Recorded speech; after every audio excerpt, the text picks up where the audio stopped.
Hi, we're here with Richard Cross, Super Talk Mississippi, kind of giving an Ole Miss preview. I think a lot of Arkansas fans are wondering, with it being such a tightly contested game last year, the game coming to Fayetteville, how close it's going to be this year. My guess is, since it's been close as of late, it's going to be Jackson Dart, or you're going to have to tell me about that other guy that might have a starting shot. Yeah, so you're looking at Luke Altmaier and Jackson Dart. Luke Altmaier was on the roster a year ago, and it was a freshman, and he's stuck behind Matt Corral, so obviously he's not playing a lot.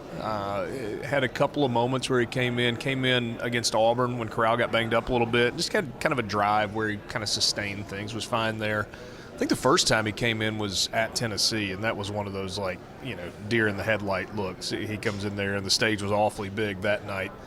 But then he was forced to play in the Sugar Bowl when Corral got hurt, and he did some good things. Obviously, Baylor's defense did some good things as well. They were really good. Almost had an offensive line injury to Jeremy James in that game. And so you think about an injury on the offensive line, you're not just replacing that guy, you're moving somebody to another spot. So now it's like you've got two backups in different positions on the offensive line, and that was a big hill. But Luke Altmaier was a four-star quarterback out of Starkville. That was kind of a recruiting coup for Ole Miss to get him, and they like him a lot. In terms of arm talent and ability, kind of described it as Jackson Dart maybe with a higher ceiling, but Luke Altmaier with a higher floor.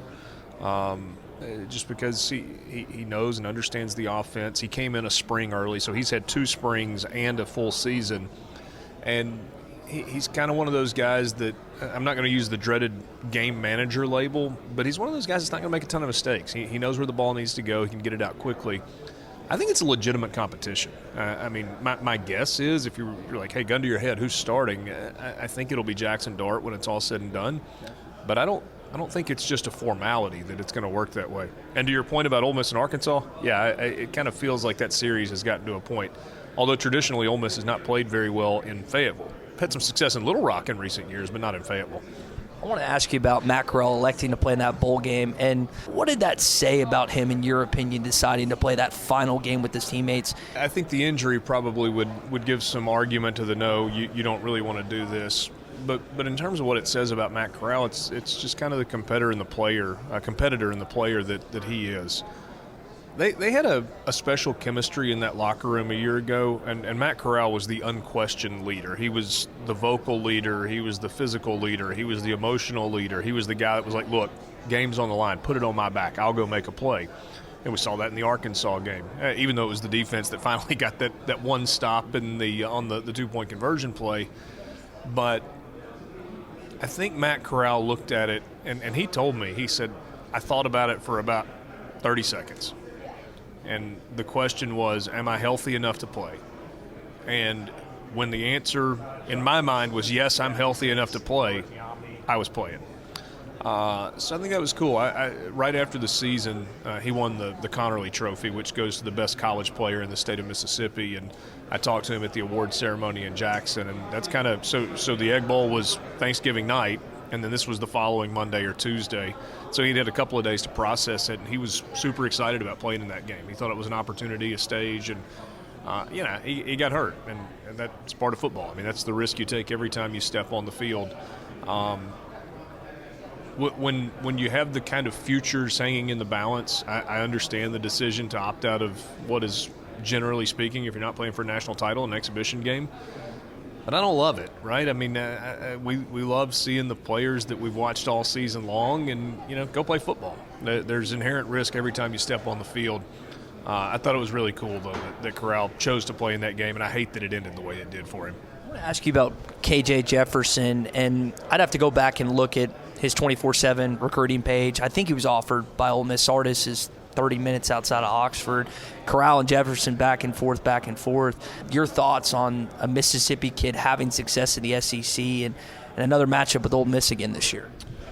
Well, it's a tremendous story. So North Panola High School, which my guess is you and most of your listeners have not been to North Panola High School. That is not I played a high school football game there my senior year. So, yeah, I mean, Sardis is, 35 minutes from Oxford, just down the road. That was I think KJ was a guy that was attractive, and he put up big numbers in high school. But at the time, Ole Miss was kind of in a different direction at the quarterback spot. And I think there was an offer there, but I don't know how hard they recruited him. And you've also got kids who want to do something else. And, Arkansas made KJ Jefferson a target from the beginning. They went after him. They recruited him. And to me, the neatest thing about it, because you're 2 years removed from him getting in some games and not looking good. It was erratic. You could see the arm talent. You could see the physical gifts, but there wasn't a lot of touch. His progression under Kendall Briles a year ago, to me, was one of the most remarkable coaching jobs and talent developments in the country. And not just last year, but in several years, because the jump that he made from freshman to sophomore makes me really interested to see what that jump looks like this year. Now that he's had an entire year, it's his team. He's the starter. He's willing to carry that load. He's a unique talent, right? And that he's got the physical tools to run the ball, and he's got the frame to be able to kind of take a pounding. The thing that pops off the page for me is how accurate he was with the deep ball and how pretty a pass that is down the field. I can't help but wonder. So I'm thinking about Ole Miss a couple of years ago, post Elijah Moore. You're like, okay, who's going to fill the role that Elijah Moore played? And the answer is nobody individually. You're trying to do it by committee. So the question for me is who's going to fill the role that Traylon Burks had? Because there was such they didn't have to look at each other. They knew where they were.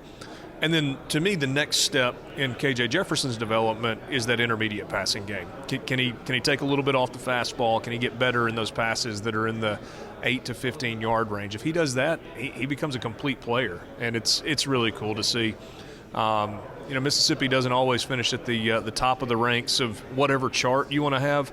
So to see kids from Mississippi, where high school football is a really big deal and it's produced a lot of talented players, it's cool to see them succeed. It's kind of like me with three-pointers and layups. I can make three-pointers, but I can't make layups. Sometimes KJ would have a 5-yard slant, got to be wide open, he'd miss him. And then the deep ball, like you're talking about, seemed like every time he threw it deep.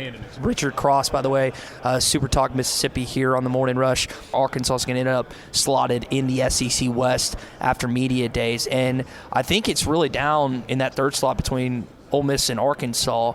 Are you putting Ole Miss above Arkansas, or are you putting Arkansas above Ole Miss in that 3 slot? If I slide Ole Miss there, it's because of the schedule. I think the way the schedule sets up for Ole Miss, it gives them a chance. I think that game in Fayetteville certainly could, and that's in November. So correct. It will be 38 degrees and drizzling, as it feels like it always is when Ole Miss goes to Fayetteville in November. I look at the West, and it's Alabama clearly at the top. Mm-hmm. I think you got Auburn at the bottom. And there are probably some people that would push back on that. And to me, 2 through 5 in the West is kind of there for grabs. I'm not putting A&M as just a slam dunk number 2 because they haven't proved it.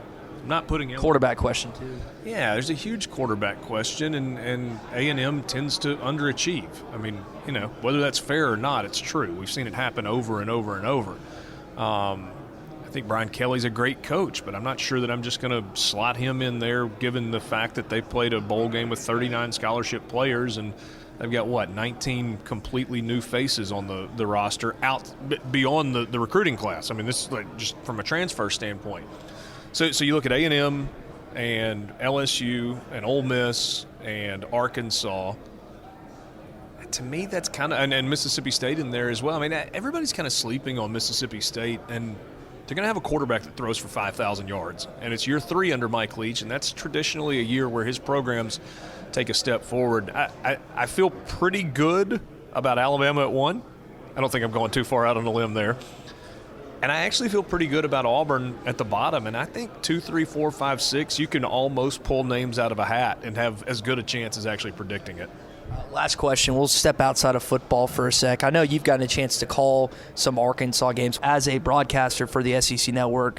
Do you kind of always just have an eye on what basketball in the offseason, what that looks like ahead during basketball season? Yeah, I mean, keep an eye on basketball. Like you guys in the state of Arkansas, we spend a ton of time on college baseball. It's such a big deal where we are. And, for the last 2 years to have Mississippi State and Ole Miss going to Omaha and winning it all. And those, good grief, epic games that Ole Miss and Arkansas played in Omaha this year.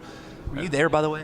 Yeah, I was there for the first Ole Miss Arkansas game, so the Monday game, and then I came home and then I went back for the championship series. So the second two, I guess they met up 3 times in the wins. What you're saying? Yeah, Yeah, I was there for the first win, missed the second one, and missed the third one. So we spend a lot of time on college baseball. But, yeah, kind of always keep an eye on basketball. I mean, the job that Muss is doing there, and with a lot of turnover on the roster year after year, is incredible. Look, I think the SEC is better when Arkansas is good in basketball. I love calling games at Bud Walton. And, you know, a few years ago when I was doing games there, they weren't very good. I mean, not bad, but it was just kind of like average. And, you know, you'd look up on a Saturday afternoon or a Saturday night, and you got 11,000, 12,000 people in Bud Walton. Now you look in there on Saturday night, it's 19,000. You got people hanging from the rafters, and there's legitimate buzz from it. So I go way back, and I don't want to get too long-winded on this, to early 90s when Ole Miss was getting a little bit better in basketball, and Arkansas was just coming off the national championship. And you had some epic meetings between the two schools. And Ole Miss actually had a lot of success against Arkansas. But that was early Bud Walton days when that place was, you know, you come out and they killed the lights when nobody was killing the lights. And you hear them talk about the basketball palace of Mid-America. And, you know, they got the running hog on the floor and all this stuff. And some of that went away. And so to see it come back in a way that maybe is better than it's ever been, I think it's really cool. And it's, again, I'll say, kind of finish where I started. Kind of like I think it's good when Tennessee is good in football for the SEC. Arkansas being good in basketball is not only good, but it's important for the SEC. You got goosebumps. I'm feeling my goosebumps right now. You just talking about the 90s. Richard, we appreciate your time. Absolutely. Thanks a lot.